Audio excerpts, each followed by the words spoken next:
de sortir d'un de ces rêves, comment ferais-tu la différence entre le monde du rêve et le monde réel? Qu'est-ce qui m'arrive? La réponse est là-bas, Néo.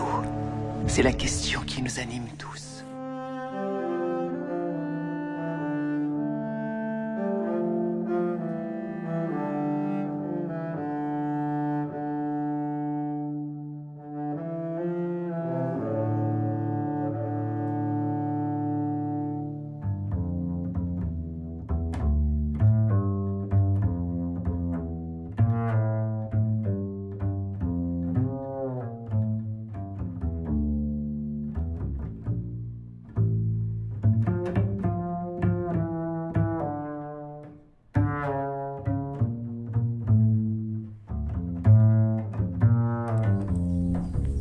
Bonjour, aujourd'hui nous sommes le dimanche 28 avril et ma foi les conditions climatiques sont un peu meilleures qu'hier.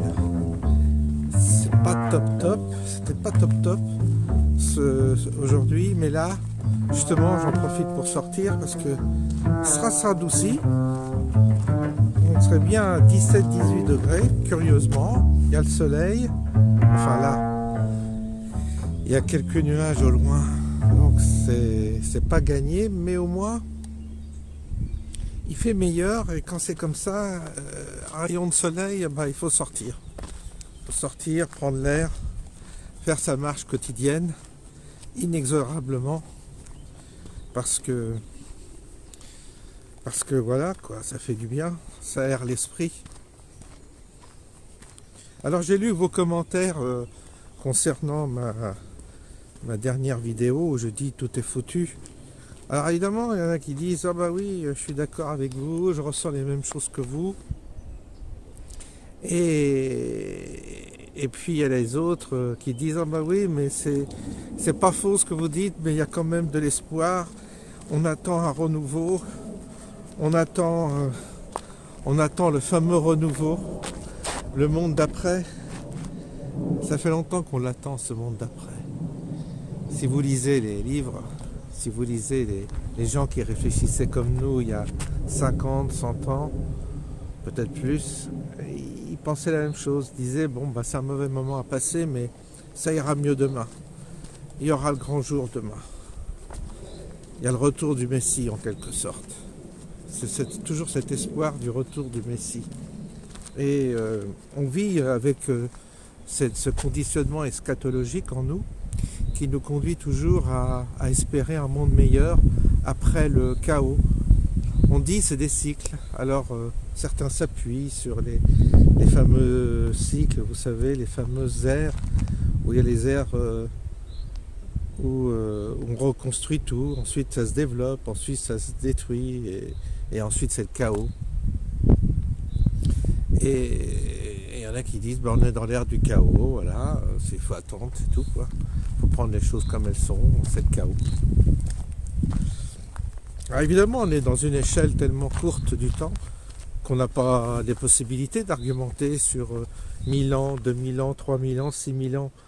Si on vit 6000 ans, oui, là vous avez quelques arguments pour dire ben, votre théorie des 4 cycles, voilà, je peux la remettre en doute, mais si vous vivez que 60, 70 ans, évidemment c'est une échelle de temps assez courte pour pouvoir tirer des conclusions. Après, il faut faire confiance aux auteurs, il faut faire confiance à ceux qui ont rapporté des textes d'auteurs plus anciens, il faut faire confiance aux traductions, il faut faire confiance à la littérature, puisque c'est que de la littérature.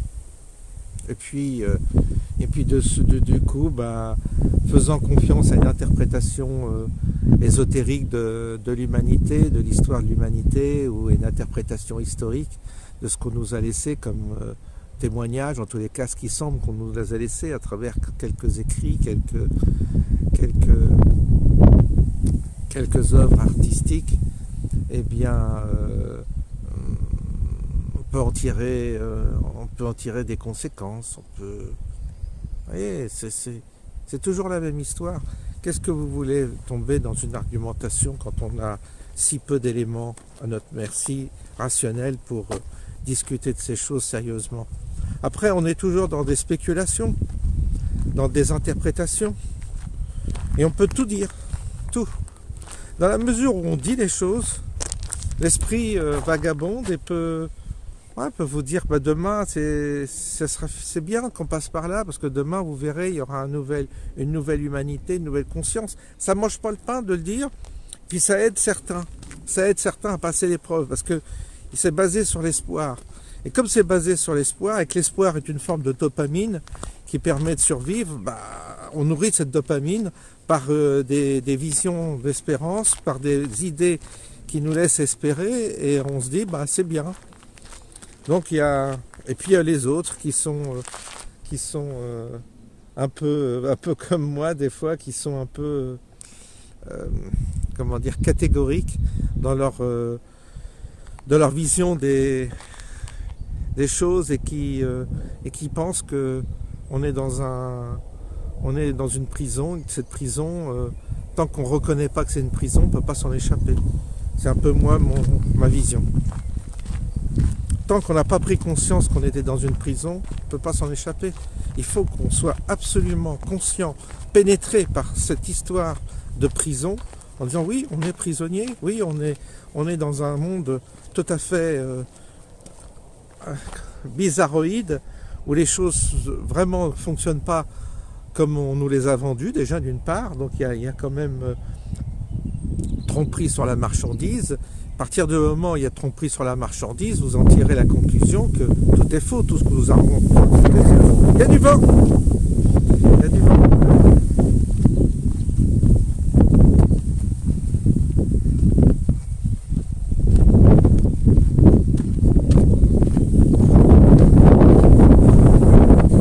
Bon, ça souffle très fort d'un seul coup. Alors, comme hier, je vais couper et puis je vais reprendre.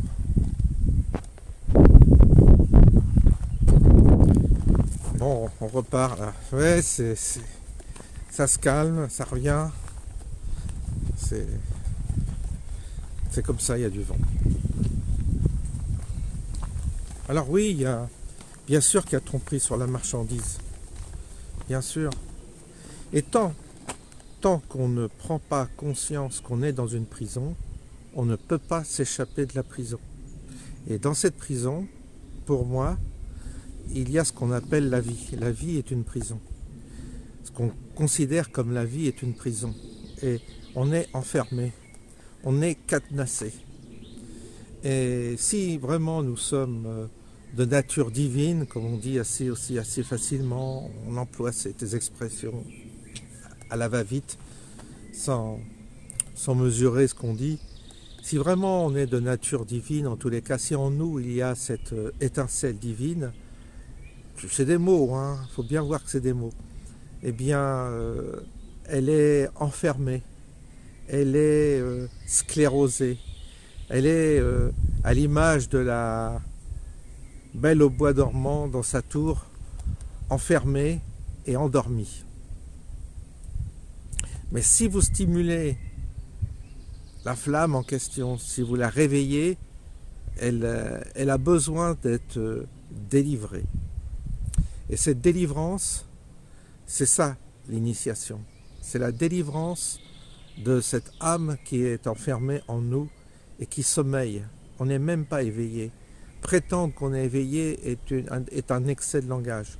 C'est un orgueil fou de dire je fais parmi les éveillés. Non, vous êtes simplement en train de prendre conscience de certaines choses et encore, on est loin de prendre conscience de toute l'affaire, si vous voulez.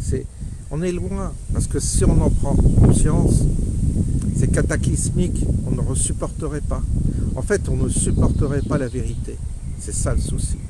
Et pourtant, aujourd'hui, les choses, l'accélération du temps, l'accélération des scandales aussi, de l'actualité, de tout ce qui nourrit l'actualité, permet malgré tout de retirer nos écailles progressivement. Elles tombent une à une, car nous voyons que nous nageons dans un mensonge total, complet, que tout est une véritable farce et que nous nous jouons tous les uns les autres une comédie. Tant que nous ne comprenons pas ça, déjà, nous ne pouvons pas avancer.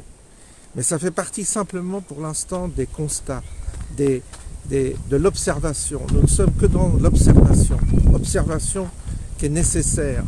Alors évidemment, ça conduit à des soubresauts intérieurs, ça conduit à des parfois à un désespoir, ça dépend à une désillusion, à de l'amertume. Oui, c'est logique, c'est normal que tout cela nous conduise à ces différents états intérieurs, puisque la prise de conscience, l'analyse de ce qui nous arrive est dure et ardue, et on s'appuie sur notre raisonnement pour ça, sur l'intellect aussi, sur notre intelligence qui est plus ou moins développée, plus ou moins analytique. Vous avez des gens très performants qui arrivent à décoder très rapidement les incohérences des systèmes qui nous gouvernent. Puis il y en a d'autres qui sont endormis, qui sont dans la facilité, qui ne cherchent même pas à comprendre. Vous avez ceux qui sont bien dans cette prison, qui ne veulent pas en sortir.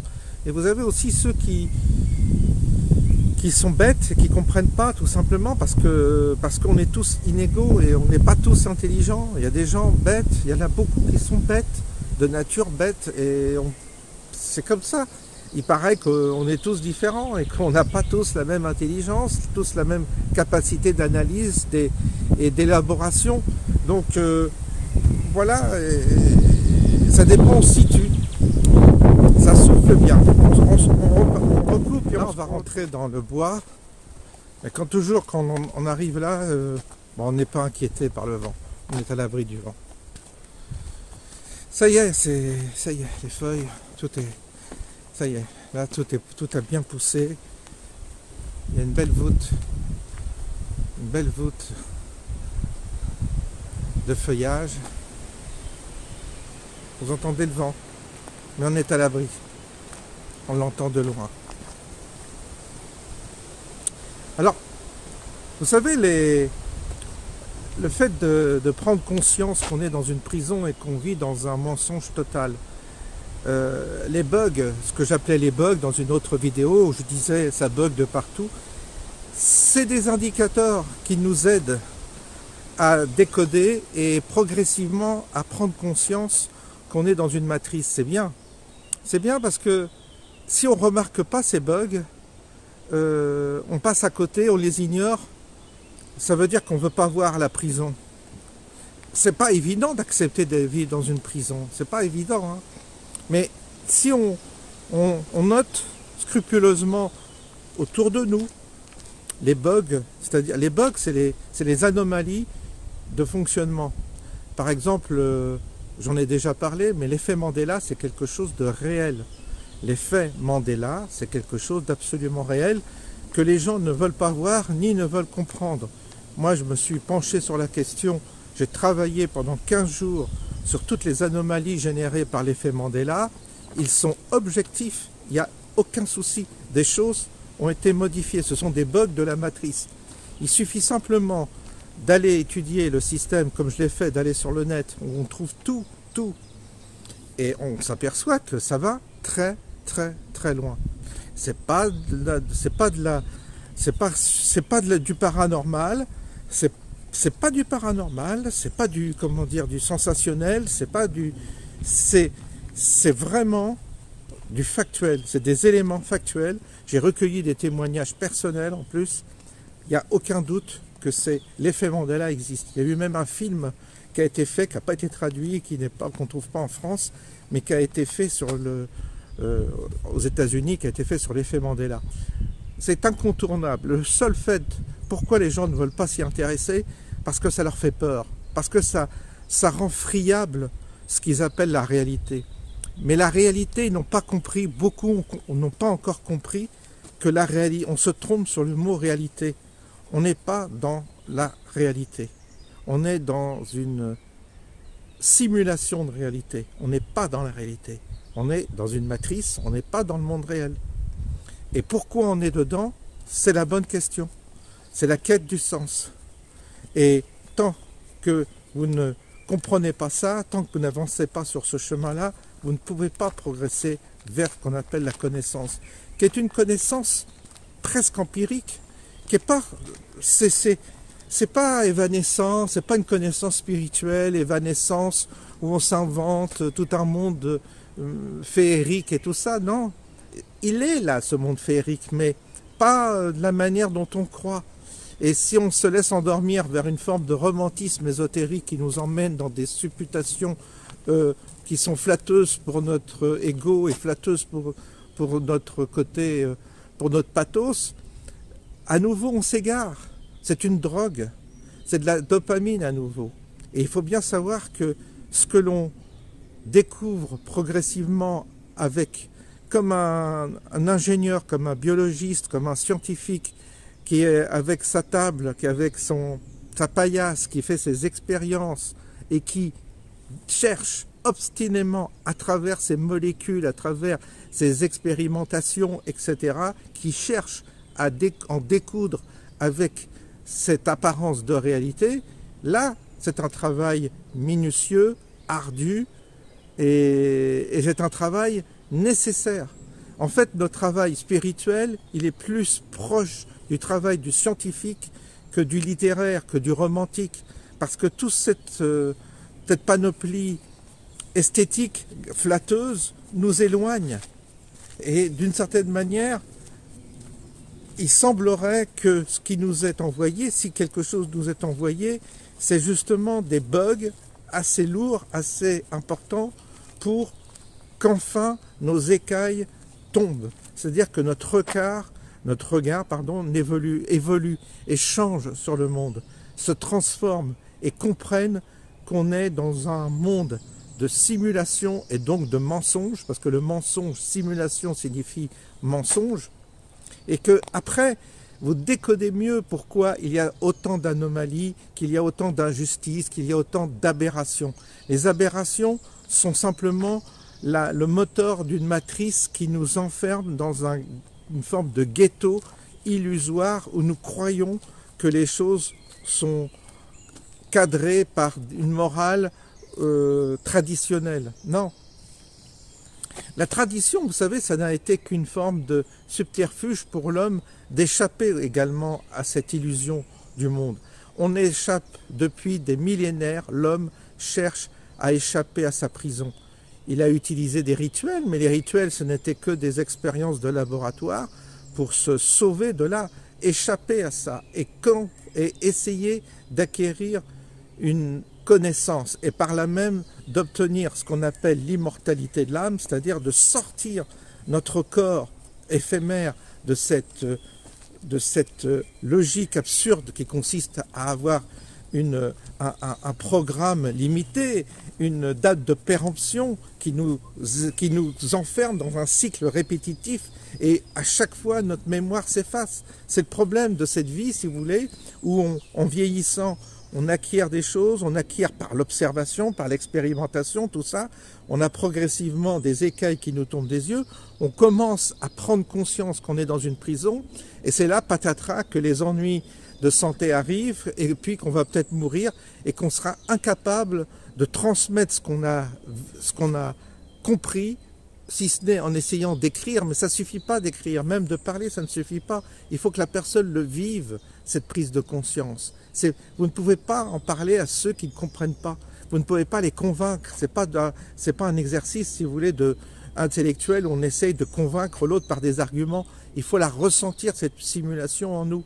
Et plus vous la ressentez, plus vous vieillissez, plus vous la ressentez. Malheureusement, la durée de vie étant très limitée, à nouveau, vous sombrez peut-être, vous tombez dans l'oubli et vous êtes obligé de recommencer à zéro. C'est-à-dire que vous repartez à zéro en renaissant dans une famille, peut-être, c'est ce qu'on appelle peut-être l'incarnation, et vous repartez à zéro avec une mémoire totalement effacée et vous refaites les mêmes expériences que vous avez déjà peut-être fait dans d'autres vies antérieures ou d'autres vies parallèles, si on considère qu'on n'est pas dans une chronologie, mais qu'on est simplement dans des espaces-temps différents. En tous les cas, on est coincé dans un simulacre. Et ce simulacre, aujourd'hui, on a peut-être la chance, à cause et grâce à toutes les aberrations que nous vivons, parce qu'elles sont devenues grotesques, énormes. Et on a là notre président de la République qui nous offre sur un plateau de telles objections concernant l'incohérence qui est en train de nous arriver, en prenant des décisions totalement folles, qui ne correspondent pas du tout au schéma dans lequel on a été éduqué et dans lequel on nous a conditionnés, qu'en réalité, par son attitude, il casse tous nos codes. Il nous oblige d'une certaine manière à prendre conscience que ce monde est une farce. Et on pourrait considérer d'une certaine manière que grâce à Macron, c'est une forme de maître initiateur, sans le savoir peut-être, mais il nous initie à ne plus prendre au sérieux ce monde. Et grâce à lui, nous pouvons peut-être enfin nous échapper de ce monde pour en découvrir la limite et donc nous échapper. Il faut trouver la porte de sortie. Et peut-être que Macron, en détruisant notre cadre dans lequel nous sommes, et ce qu'il fait merveilleusement bien, peut-être qu'il nous aide d'une certaine manière. Peut-être qu'il est l'adversaire qui nous permet d'être le levier de notre prise de conscience qu'on est dans un monde factice, un monde faux, un monde irréel. Et c'est pour ça que nous sommes tous bernés par ce contexte dans lequel on croit s'élever, on croit s'épanouir. Non, on est berné. Et c'est pour ça que nos interactions humaines sont fausses également. Est-ce que nos amis sont nos amis? Non. Est-ce que notre conjoint ou notre amoureux nous aime? Non. Il vous aime un instant et demain il vous oubliera totalement. Tout ça est faux. Et on en arrive. C'est pour ça que quand on prend conscience de nos relations interhumaines et qu'on voit avec le recul, et là il faut du recul, quand on note l'ingratitude, déjà l'ingratitude, c'est-à-dire tous les services que vous rendez qui sont payés d'ingratitude, où les gens ne vous reconnaissent plus, où les gens à qui vous avez aidé vous oublient, ou même vous finissent par vous détester alors que vous les avez aidés. C'est courant. Alors vous nourrissez de ça, des fois vous devenez amer, évidemment, c'est normal. Mais en gros, ça veut dire qu'en réalité, nos interactions humaines sont basées aussi sur quelque chose de faux. Et nos sentiments sont faux. Nos relations interhumaines sont basées sur des sentiments faux, sur une fausse empathie. Et donc aujourd'hui, grâce à cette évolution, ce qu'on appelle, on rentre dans un facteur, on rentre dans une sphère d'inhumanité, de déshumanisation, eh bien ça nous aide à nous détacher comme ça les uns des autres, apparemment, de nous détacher émotionnellement des uns des autres, parce que ce qui nous attachait aux uns et aux autres était faux. Parce qu'on le constate au cours des années qui passent, qu'on est sans cesse trahi, qu'on est sans cesse berné, qu'on est sans cesse traîné, trahi, qu'on est ensuite, même il y a même des sentiments d'adversité qui se développent entre amis, entre connaissances, et souvent la plus forte adversité vient de votre entourage intime, ce qui prouve que ce que vous avez bâti au cours des années en pensant que vous alliez participer à construire autour de vous une forme de communauté de confiance, de gens en qui vous pouviez confiance réciproquement, etc., vous apercevez qu'en réalité, rien n'est vrai. C'est-à-dire que vous bâtissez, on bâtit. C'est normal puisqu'on vit dans une simulation. Donc c'est normal que nos interactions humaines sont aussi basées sur une interaction. Et ce qu'il faut faire, c'est chercher simplement à trouver les véritables frères et sœurs d'âme. Mais ça, c'est très difficile dans une prison dans laquelle nous sommes et dans la simulation dans laquelle nous sommes. Bâtir des relations réelles entre humains, c'est très difficile. Et c'est périlleux parce que on est toujours à la merci d'un malentendu, d'une tromperie. Et je vous assure que les gens qui ont été dans leur vie très généreux, très philanthropes, qui ont fait beaucoup de bien, qui ont cru aux autres, finissent souvent seuls et amers. Pourquoi? Parce qu'ils ont passé leur vie à donner aux autres, à croire que c'était bien de donner aux autres, de partager, de donner des opportunités à des gens, et s'aperçoivent qu'ils sont payés tous sont payés d'ingratitude et qu'on arrive à la fin de sa vie, on se retrouve seul parce qu'on s'aperçoit que tout ce qu'on a donné, en fait, n'a servi, non seulement n'a servi à rien, mais a aussi contribué à créer autour de nous même parfois de la trahison et de l'adversité. C'est-à-dire que ça nous a nui plus que ça nous a aidé. En gros, plus vous êtes philanthrope, plus vous êtes généreux, plus vous croyez à ces valeurs-là dans ce monde faux dans lequel nous sommes, plus vous récoltez des bananes, plus vous récoltez de l'adversité, des ennuis. C'est pour ça que dans le monde où nous sommes, afin de survivre dans ce monde-là, il vaut mieux être égoïste, être parfois très limité dans sa façon d'être vis-à-vis des autres, dans sa générosité, dans son ouverture de cœur même, je dirais. Pourquoi? De façon à ne pas distribuer des perles aux cochons. Parce que vous allez passer votre vie à distribuer des perles aux cochons. Parce que vous vous tromperez systématiquement sur la nature de ceux qui vous sont proches et qui sont autour de vous. Et tant que vous n'ouvrez pas les yeux, tant que vous n'ouvrez pas votre conscience sur sur ce monde et sur la qualité qu'il y a entre les humains, cette fausse qualité et ce mensonge permanent, eh bien, vous vous tromperez et vous serez trahis. Tant qu'on est trahi, ça veut dire qu'on se trompe. C'est nous qui nous trompons. Si vous donnez votre confiance à quelqu'un qui va vous trahir, ça veut dire qu'en réalité, vous ouvrez la porte à une prise de conscience. Et vous dites, bah non, celui-là qui a été traître le sera toujours. C'est pour ça c'est pour ça qu'il y a un malentendu sur la compréhension de la réalité dans laquelle nous sommes. Et c'est pour ça que nous sommes bernés et que nous sommes éprouvés. C'est pour ça que pourquoi nous sommes éprouvés? Parce que nous voyons qu'il y a une discordance entre des valeurs dans lesquelles nous avons été éduqués, dans les valeurs auxquelles nous avons envie de croire, et le monde réel où on ne trouve personne en réalité qui est en accord, en harmonie avec ces mêmes valeurs. En général, même ceux qui font la promotion de ces valeurs sont pires que les autres.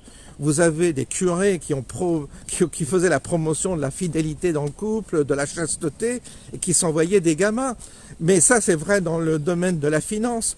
Quand vous voyez la manière dont certains se comportent au niveau politique et tout ça, vous voyez qu'ils font exactement le contraire des valeurs qu'ils cherchent à exprimer. Ceux qui parlent de lutter contre le racisme sont plus racistes que les autres, etc. Et je ne vais pas vous redécliner toutes les affaires qui occupent actuellement l'actualité pour vous voir à quel point la versatilité des hommes par rapport à ce qu'ils ont défendu comme opinion est fantastique. On a ça sous les yeux. On a des traces, on a des vidéos. Des gars comme Julien Drey se sont trahis, mais à un point, ils sont aujourd'hui complètement coincés dans leur trahison, dans leur mensonge. Et tout explose. Attali, tous ces gens-là qui nous ont fait la leçon, la morale toute leur vie, aujourd'hui défendent peut-être des positions qui sont pires que tout. Et donc c'est pour ça que c'est intéressant d'observer, de prendre conscience et d'analyser. C'est important. Mais ça nécessite un travail. Ça nécessite un travail comme un scientifique. Ça veut dire qu'il faut avoir la ténacité, il faut être obstiné dans notre recherche. Il ne faut pas lâcher l'affaire. Il ne faut pas lâcher, jamais lâcher. Il faut dire que jusqu'à la fin, je veux comprendre où je suis. Je veux comprendre où on m'a mis. Je veux comprendre la raison pour laquelle je suis dans cette simulation. Et je veux savoir quelle est la réalité du monde réel. Il faut qu'on arrive à sortir de cette simulation, de cette matrice, pour en comprendre les clés. Et après, quand vous serez libéré, si ça arrive un jour, on va faire demi-tour. Quand vous serez libéré, eh bien, vous direz, ah, c'était donc ça, tout était donc. Ça sera une libération, vous verrez, ça sera une libération, mais fantastique, parce que vous serez libéré de cette angoisse. Vous serez libéré de cette angoisse d'une vie éphémère. Vous serez libéré de cette angoisse parce que nous sommes dans l'illusion d'une vie éphémère. Nous sommes dans un avatar. Notre corps est un avatar. Et donc ce corps est donc à une date d'obsolescence. Le jour où on vous retire ce corps et vous dites « ça y est, je ne suis plus dans ce corps dans lequel on a mis une date d'obsolescence », vous serez plus angoissé parce que vous direz « mais Je ne suis plus dans le temps, j'ai toute l'éternité pour justement apprendre, connaître et saisir où je suis, à quoi je participe. Mais là, en l'occurrence, il se trouve que nous sommes tout petits, enfermés dans une case toute petite, étroite, et qu'il nous est très difficile d'en sortir mentalement, parce que nous sommes tellement persuadés de nos religions, de nos catéchismes, nous sommes tellement enfermés dans un méli-mélo de moraline, de fausses religions, de fausses connaissances, tout ça, que déjà il faut dégager tout. Mais on a la chance parce que toutes les religions sont en train de s'effondrer, parce qu'elles sont elles-mêmes prises dans leurs contradictions. Ce qui ne veut pas dire qu'à l'intérieur des religions, il n'y avait pas des gens qui avaient la connaissance, certains avaient la connaissance, mais ceux qui avaient les connaissances étaient souvent considérés comme des hérétiques. C'est toujours le même souci. Donc vous voyez qu'en réalité, vous n'avez pas fini d'apprendre et que ce parcours initiatique nous mènera peut-être à une forme de libération. La libération, c'est la clé d'un mieux-être éternel, d'un mieux-être radical. Il faut vraiment sortir de cette illusion que nous avons de la vie. Nous pensons que la vie est éphémère, c'est faux. Nous pensons que nous sommes mortels, c'est faux. Nous pensons que nous sommes nous sommes là pour évoluer, c'est faux. La seule évolution qu'on nous demande, c'est d'ouvrir les yeux. C'est pas une évolution phénoménale, c'est simplement de prendre conscience, de noter les anomalies et ensuite de trouver la porte de sortie, de trouver le moyen d'échapper à la prison dans laquelle nous sommes enfermés. Ça veut dire sortir des illusions, sortir des malentendus, sortir des relations humaines fausses. Ça veut dire accepter d'être seul, comme je le dis souvent. Ça passe par la solitude, ça passe par le désert, ça passe par cet ascétisme qu'est la solitude, mais c'est nécessaire. Parce que tant que vous êtes dans un bain collectif, vous baignez avec les autres dans un conditionnement illusoire et vous ne pouvez pas vous en sortir. C'est pour ça que la solitude est une forme aussi d'ascèse nécessaire, simplement pour avancer dans notre pérégrination terrestre et essayer de comprendre et de trouver la voie qui nous libère de ces chaînes dans lesquelles nous sommes, avec lesquelles nous sommes tenus, enfermés. Et nos geôliers sont durs, hein. Nos geôliers ne font pas de cadeaux. Nos geôliers ne nous ratent pas, hein. Il faut bien voir cela. Mais qu'est-ce que vous voulez? Il faut peut-être que dans cette prison, il y a des éléments qui sont là pour nous aider, pour nous faire prendre conscience, pour nous aider à élaborer un plan d'évasion. Voilà sur quoi je vais finir mon propos.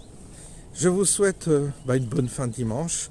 Je souhaite bien du courage à ceux qui reprennent le chemin demain du sacrifice ultime, c'est-à-dire d'aller bosser pour des prunes, d'aller bosser pour rien, d'aller bosser pour un chef à la con, d'aller bosser avec des collègues qui sont cons, archi-cons, d'aller bosser dans la matrice. Là, c'est dur, c'est une dure pénitence, mais il n'y a pas le choix. Quand on n'a pas la retraite, on est obligé d'aller bosser parce que bien que l'argent ne fasse pas le bonheur, on ne peut pas vivre sans ce qu'on appelle l'argent, qui est une forme d'illusion aussi, mais une illusion incontournable pour l'instant. Je dis bien pour l'instant. Peut-être que même ça peut être résolu. Je vous souhaite une bonne soirée, une bonne semaine à ceux qui vont bosser. Bon, il y a pas mal de ponts au mois de mai, ça va permettre à certains de se détendre dans la nature. Et puis je vous dis à bientôt.